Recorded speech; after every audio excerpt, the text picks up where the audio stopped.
Bonjour, mon nom est François Drolet, un des cofondateurs de l'entreprise Nagano Skate. J'ai aussi développé la ligne de produits d'aiguisage et de profilage Frank Signature et aujourd'hui, vous allez apprendre à aiguiser comme un pro.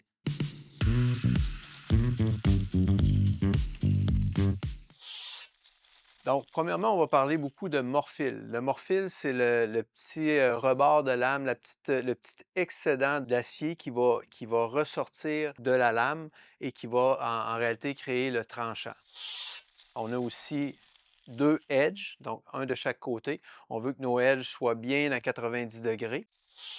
Une coche sur la lame, c'est quand on a vraiment un coup sur notre lame. On va avoir patiné sur un gros morceau de sable ou qu'on va voir visuellement. Quand on parle d'une strip, c'est quelque chose qui va être normalement un petit peu plus long. Sur une certaine portion de la lame, on a perdu finalement notre morphile et une portion qui est beaucoup moins coupante. Donc, on va dire qu'il y a une strip sur la lame. Donc, on utilise le terme banane, mais en réalité, c'est vraiment la courbe qui va aider le patineur à prendre la courbe, à faire en sorte qu'on ne soit pas déporté vers l'extérieur. Ce qu'on appelle le berceau, qui est vraiment en dessous de la lame.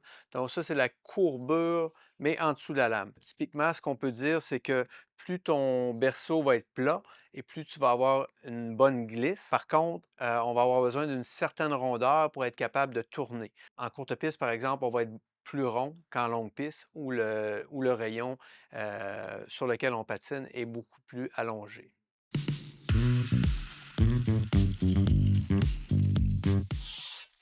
Les pierres conventionnelles, qui ressemblent à ça, vont permettre de faire un bon travail, mais naturellement, viennent un petit peu plus sales. Puis ce qu'il faut savoir, c'est qu'à la longue, vont être portées à faire des encoches, à creuser à certains endroits.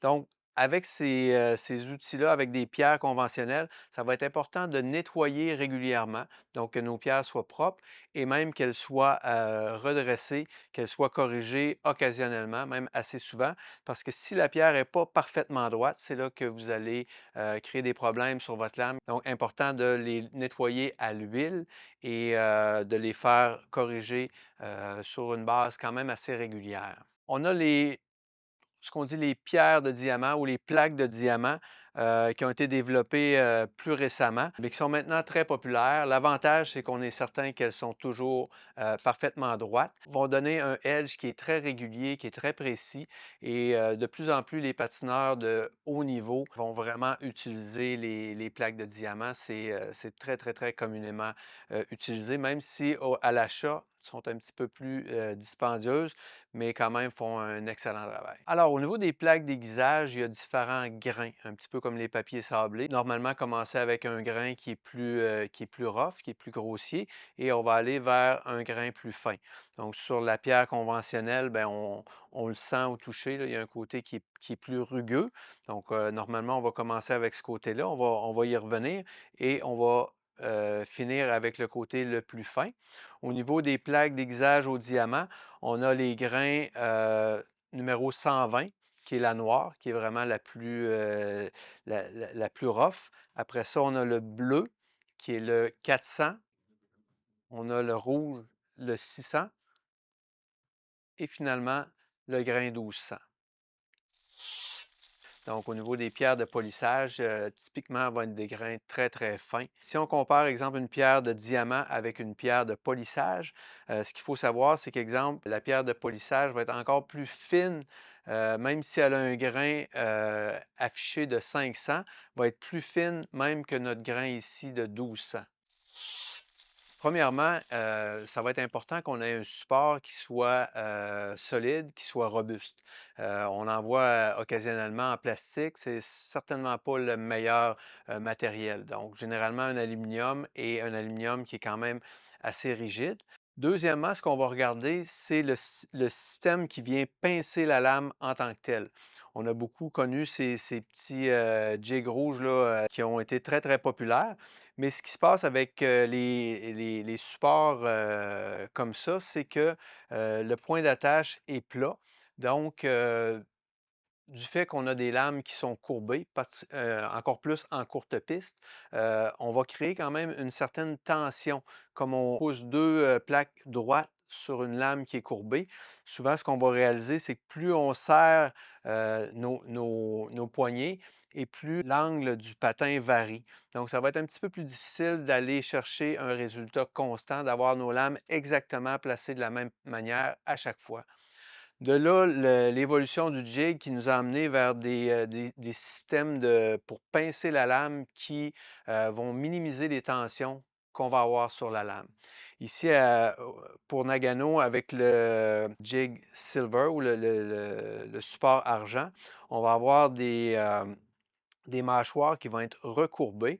Il va y avoir une partie plate pour être sûr que la lame soit bien d'aplomb, mais il va y avoir des côtés recourbés pour, comme je disais tout à l'heure, minimiser la tension sur la lame et pour être certain qu'on est exactement toujours dans le même angle, ce qui va nous permettre, en bout de ligne, d'avoir un très beau edge au niveau de l'aiguisage. Si on parle du support Gold, lui, il va être un autre système qui va avoir le même but, disons, mais c'est par des pinces amovibles qu'on va arriver à pincer la lame des deux côtés sans, encore une fois, créer de tension sur la lame. Alors maintenant, les outils de déburinage, qui va être une phase quand même très importante de l'aiguisage, de bien enlever le fameux morphile sur la lame. Alors, quelques options s'offrent à nous. On a la pierre conventionnelle. Ici, j'ai l'exemple d'une pierre qui est quand même usée. Donc, au niveau de la pierre conventionnelle, si elle est bien propre, si elle est bien droite, elle va pouvoir faire un très bon travail. Mais moi, ce que je suggère au niveau des pierres comme ça, c'est de ne pas travailler qu'une pierre qui est trop longue. Il y a possibilité de la couper. Ce que je vous suggère, c'est de la couper peut-être en petite distance de 1 pouce. De cette façon-là, je parlais plutôt de la courbe de la lame. Donc, si vous avez une lame qui est courbée puis vous passez quelque chose de plat dessus, bien, ce qu'on se rend compte, c'est que ça va être plus les extrémités qui vont toucher. En la coupant, vous allez faire un meilleur travail. Et encore une fois, c'est important de les laver, de les nettoyer vraiment régulièrement. Et si vous voyez que, comme dans ce cas-ci, que la pierre est strippé, qu'il y a des coches dedans, faut cesser de l'utiliser parce que vous allez endommager votre côté de lame. Ensuite de ça, on a une nouvelle option qui est au diamant aussi. Le même type de diamant qu'on va se servir, dont on va se servir pour l'aiguisage. Donc, il va y avoir différents grains, encore une fois, les mêmes grains dont on parlait tout à l'heure. On va travailler plus à partir de 400, à partir de bleu. euh, Au niveau du déburinage. Donc, on a bleu, rouge et or. Donc, grain 400, 600 et 1200. Vous pouvez l'avoir une forme comme ça avec deux côtés, deux grids différents.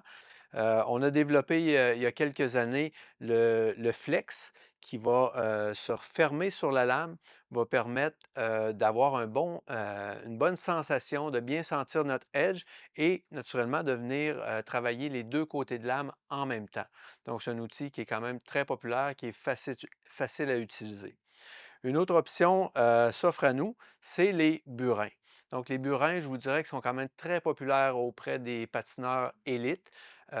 Pour ce qui est des patineurs ou des parents qui sont débutants en aiguisage, il y a quand même des petites mises en garde à faire parce que faut quand même être à l'aise à le passer. Si on enlève notre morphile avec un petit burin et qu'on fait un faux mouvement, c'est là qu'on peut créer une grosse coche qui peut être vraiment difficile à enlever. Ça peut être une très bonne option, en fait, mais encore une fois, assurez-vous que vous avez un burin qui est en bon état. Particulièrement avec des burins standards, on va se rendre compte que des petites coches apparaissent dans le burin. Et si votre burin est comme ça, faut le jeter aux poubelles. Vous pouvez créer vraiment des gros problèmes sur la lame. On a un petit burin qui est maintenant très populaire chez Nagano Skate, qui est en titanium. Donc, ça va être un burin qui va être beaucoup plus durable. Ça peut être un investissement qui vaut la peine là, pour la différence de prix. Alors finalement, on va aimer avoir sous la main pour l'aiguisage une guenille, une serviette. Bien important toutefois de ne pas utiliser la même serviette quand vous sortez de la glace pour essuyer vos lames. Vous allez prendre une serviette qui est neuve, qui est bien propre et vous allez la changer occasionnellement. Et dans le cas des serviettes d'aiguisage, ben, c'est une serviette qui va être un petit peu plus sale, comme on dit, là, surtout si vous travaillez à l'huile. Mais encore une fois, là, ça peut être bon de la renouveler occasionnellement. Alors, je veux quand même faire une petite mise en garde. Nous, on est quand même très habitués à travailler au niveau de l'aiguisage avec les lames. Il faut se rappeler que ce sont quasiment des couteaux, donc c'est très coupant. Donc, faites quand même attention au niveau de la manipulation pour ne pas vous blesser. Donc, comment identifier certains problèmes qu'on peut avoir au niveau de notre lame? On a parlé un peu plus tôt des coches, des strips. Euh, Souvent, visuellement, en plaçant votre lame avec une certaine lumière et qu'on va voir que justement le fameux edge a des irrégularités au niveau de la lumière, ça c'est signe que probablement que le edge n'est pas parfait, qu'il y a des endroits qui vont beaucoup moins couper ou que vous avez carrément une strip sur votre lame. Donc c'est sûr que si vous avez une strip, il faut aiguiser, puis généralement, il faut aiguiser un petit peu plus longtemps qu'à l'habitude et on va le voir plus tard aussi avec une plaque qui va être quand même un petit peu plus rude. Alors, si vraiment vous avez une coche dans votre lame, vous la sentez avec votre ongle, allez pas passer un burin là-dedans, là, ça peut vraiment la rempirer. Ce qu'on peut faire, c'est vraiment passer une petite pierre conventionnelle, soit en pierre ou au diamant. Donc, enlever l'excédent. Même chose pour une strip. Et après ça, ça va être de faire un bon aiguisage. Occasionnellement, si on fait un aiguisage qu'on dit en profondeur avec une pierre noire, par exemple, on va arriver à enlever une bonne partie de cette coche-là assez rapidement. Si ce n'est pas le cas, après un certain aiguisage, vous voyez que vous avez encore au-delà d'un centimètre de coche, par exemple, là, à ce moment-là, il peut être question, ça peut être une bonne chose d'aller voir votre coach ou d'aller voir la personne responsable de l'équipement. Et il peut être nécessaire de refaire même votre berceau à la machine. Si vraiment la coche fait seulement quelques millimètres, je vous dirais que le patineur ne va pas sentir ça sur la glace. Donc, moi, la règle du pouce que je donne, là, en bas de 3-4 millimètres, là, on ne sentira pas ça. Alors, le montage du jig en tant que tel, heu, premièrement, il va y avoir une butée, sur le jig. Cette butée-là, est-ce qu'on la met devant? Est-ce qu'on la met derrière? Je dirais que c'est, propre à chaque patineur. L'important, c'est d'être constant. Ce qu'on veut au niveau de l'aiguisage, c'est d'être tout le temps sur le même setup, avec la même position de lame. Même chose au niveau des positions de vos pattes. Ce qu'il faut savoir, c'est que souvent les jigs vont maintenant avoir une genre de règle, une tabulation sur le support au niveau de l'hexagone. C'est pas tous les supports qui l'ont. S'ils n'ont pas de tabulation, ils vont certainement avoir un ajustement avant-arrière. À ce moment-là, ce qu'on suggère avec un jig comme ça, par exemple, ça va être peut-être de se faire une petite marque pour être certain que vous le placez toujours au même endroit. Ici, quand vous avez une barre ici qui vous donne les longueurs, ben, faut savoir que en dessous, il y a des petits creux qui sont associés à chaque longueur, chaque demi-pouce. Dans le cas ici, si j'ai une lame de 17 pouces et demi, je vais placer, heu, je vais m'assurer qu'en avant, je suis bien dans le petit trou parce qu'en avant, il y a juste un petit trou. Donc, je suis bien à la bonne place et en arrière, je vais ajuster ma patte de façon à ce que je sois entre le 17 et le 18 dans ce cas-ci. Je vais m'assurer d'être bien stable ici. Il y a des petites pattes stabilisatrices au besoin que vous pouvez ajuster. Donc, on va être sur une surface qui est stable. Personnellement, j'aime mieux être sur une table, être sur un îlot. Ici, je m'assure que je suis bien stable et que je suis à la bonne position, bonne longueur de lame. Et je viens positionner mes lames. Dans mon cas, je vais aimer placer la butée à l'avant de la lame, comme j'ai dit, Ça pourrait être à l'arrière, c'est question de goût, mais encore une fois, soyez constant dans votre, façon de placer vos lames. Au niveau de la hauteur de la lame, il y a quelques façons de faire. Il y a possibilité tout simplement de laisser la lame tomber heu, dans le fond du jig, dans le fond du support. Ce qu'il faut voir, c'est que les lames, surtout en courte piste, vont être bien machinées, à la CNC, donc il va avoir une partie plate. Donc, ça va être très possible de s'appuyer dans le fond et d'être toujours à la même position et comme ça, ben, on va éviter que les lames puissent glisser. On sait que ça pourra pas descendre plus bas. Donc moi, c'est une approche que j'aime bien. Si votre lame soit est trop basse ou que vous croyez que c'est mieux vraiment d'utiliser un top locator. On a des top locators, qui existent pour tous les jigs. Ça fait que le top locator, ce qu'il va faire, ou le positionneur de lame, va vous permettre de venir appuyer votre lame, encore une fois, je le répète, en autant que c'est toujours positionné de la même façon. Alors, pour les lames longue piste qui sont plus arrondies, si vous n'avez pas de top locator, une autre option qui s'offre à vous, c'est de venir appuyer la lèvre de la lame. Donc, on vient monter notre lame et avec l'autre main, on vient serrer en place. Donc, la lèvre, c'est ce qui retient la lame en tant que telle. Alors, pour ce qui est de la technique d'aiguisage en tant que telle, lorsqu'on passe notre pierre, il va y avoir deux techniques. Ça va être la technique avant-arrière. OK? Donc, avant-arrière, aller jusqu'au bout de la lame, mais sans faire basculer votre outil sur le bout de la lame, sans quoi vous allez abîmer votre diamant. Ou si vous travaillez avec une pierre conventionnelle, de la même façon, vous allez abîmer votre pierre. Donc, c'est important de se rendre bien jusqu'au bout, de ne pas faire une pression exagérée quand vous arrivez sur les bouts. Je vous dirais que chacun a un peu son pattern d'aiguisage. Il n'y a pas personne qui aiguise ses patins sans changer du tout le berceau à la longue, mais on va quand même chercher à avoir une pression qui est le plus constante possible.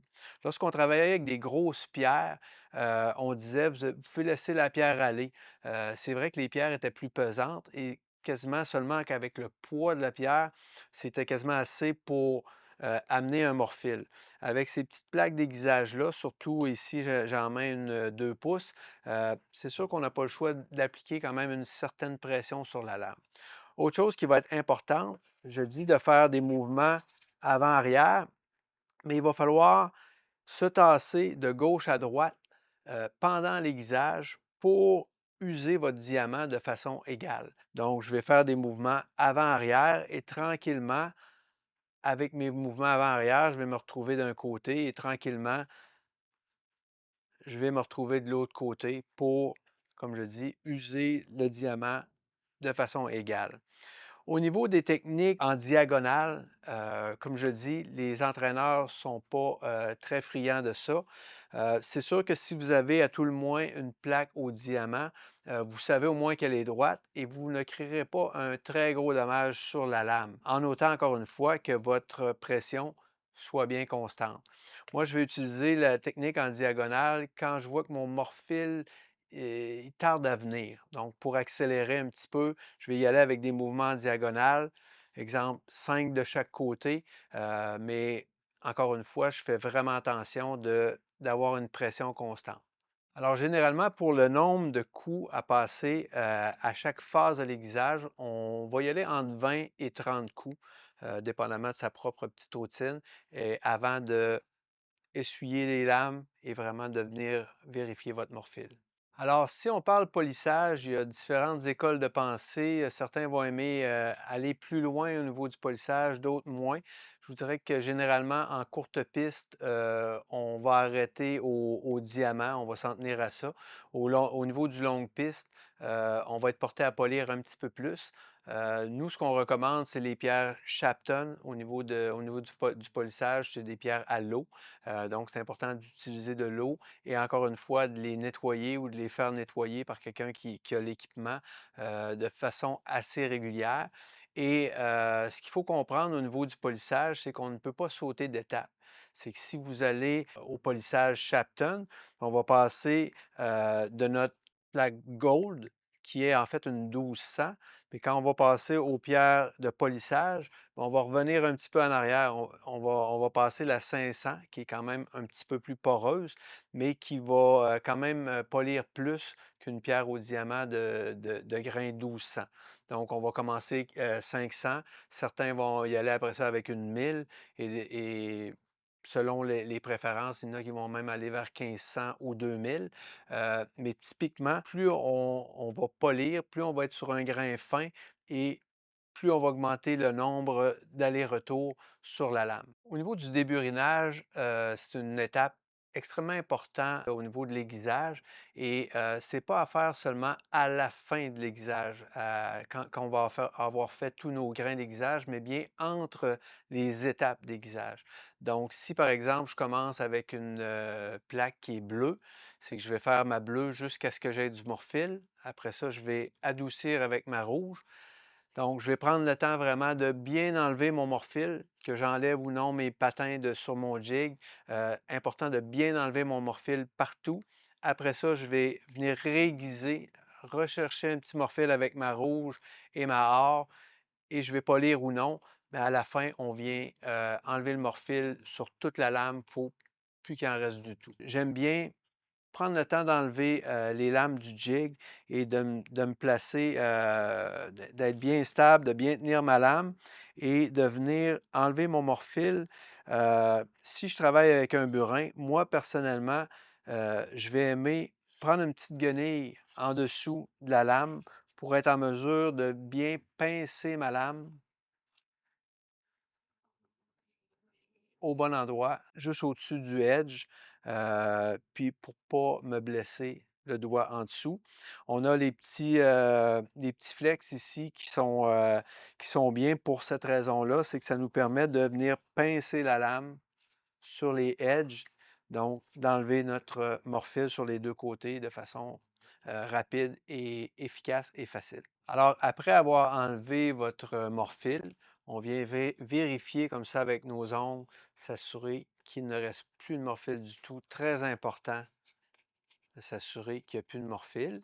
Et après, on va venir vérifier notre edge. Moi, j'ai tout le temps ma guenille pas loin. Je vais venir m'essuyer un petit peu les doigts, assurer qu'il n'y a pas j'ai pas de saleté sur les doigts, que je sens bien mon coupant, que je sens bien mon aiguisage. Donc ici, je viens vérifier que ma lame est bien coupante. Et encore une fois, la technique de l'ongle ici, à tous les centimètres plus ou moins, je viens vérifier que la lame mord bien mon ongle et laisse bien un petit résidu de mon ongle là, partout sur la lame. Ça veut dire que j'ai un edge qui est égal, qui est bien coupant et j'ai une lame qui est super bien aiguisée. Alors maintenant, je vais inviter Jonah Ortubise, notre meilleur skate tech chez Nagano Skate, de venir aiguiser les lames avec moi. On va faire la séquence complète de l'aiguisage.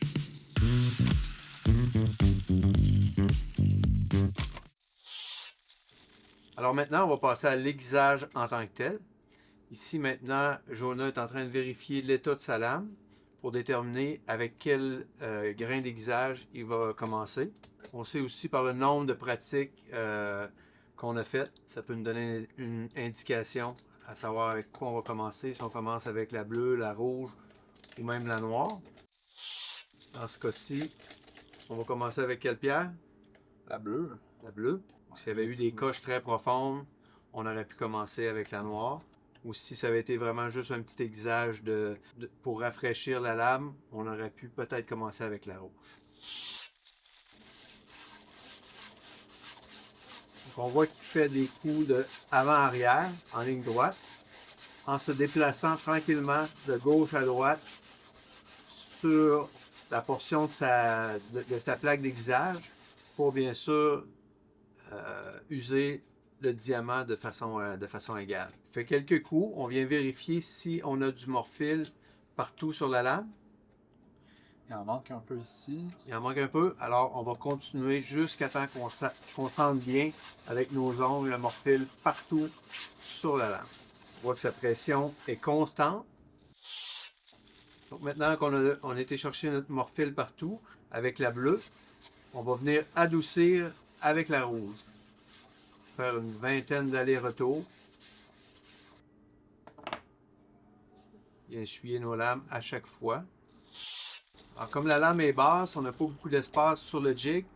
Jonah va enlever complètement les patins du jig pour être certain de faire un bon travail et de ne pas abîmer la lame. Ici, on travaille avec un burin. On le sait, on aurait pu travailler avec une flex au diamant ou une pierre conventionnelle.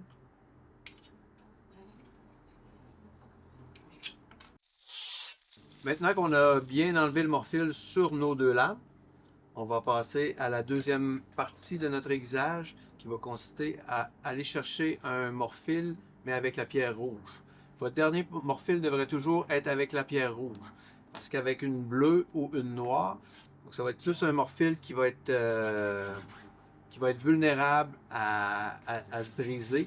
Donc un aiguisage qui va être moins durable avec je le répète, avec une plaque bleue ou noire.